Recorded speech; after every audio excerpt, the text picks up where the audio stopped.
বিসমিল্লাহির রহমানির রহিম। Hello tax payer.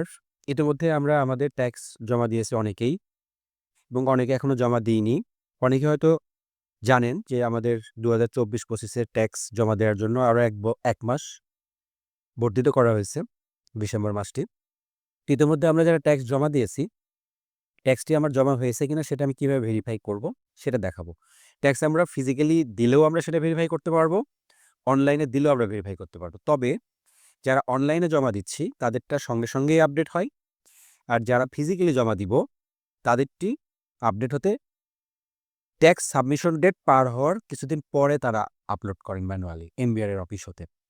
তো তবে চেক করার পদ্ধতি একই। তো আমরা সে বিষয়টি এখন আপনাদের দেখাবো। যে কোনো একটি ব্রাউজারে গিয়ে আমরা ই রিটার্ন বিডি লিখে সার্চ করব। করলে আমাদের এই পেজটি আসবে। এখানে আসার পর ই রিটার্নের এই যে ই ট্যাক্স এনবিআর এটাতে ক্লিক করব। করার পরে যে পেজটি আসবে এখানে আমরা করব রিটার্ন ভেরিফাই, এটিতে ক্লিক করব। করার পরে এই ধরনের একটি পেজ আসবে। এখানে আমরা প্রথমে টিন নাম্বার লিখব।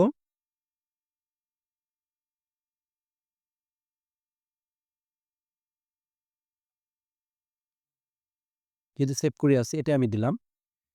আচ্ছা, এখানে সাধারণত অ্যাসেসমেন্ট ইয়ার এখানে সাধারণত সর্বশেষ 2 ইয়ার্সের দেখায়। কিন্তু এখানে 3 বছর দেখাচ্ছে, কারণ 24-25 অ্যাসেসমেন্টের ডেট যেহেতু এখনো বাকি আছে, এই কারণে এটা এখনো দেখাচ্ছে।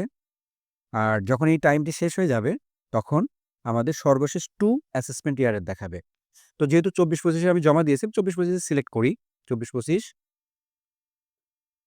FH GXL কে ক্যাপচা আমরা এখানে করব, দেন ভেরিফাই ক্লিক করব। এই তো এখানে মিস্টার গোলাম হায়দার 24-25 এর ইতোমধ্যে তার রিটার্ন জমা দিয়েছেন। এখানে দেখাচ্ছে মিস্টার গোলাম হায়দার বিয়ারিং টিন এত has field income tax return for the assessment ইয়ার 24-25। একইভাবে যদি আমরা আগেরটাও সাবমিট হয়েছে কিনা আমরা যদি দেখতে চাই, UO10KH ভেরিফাই।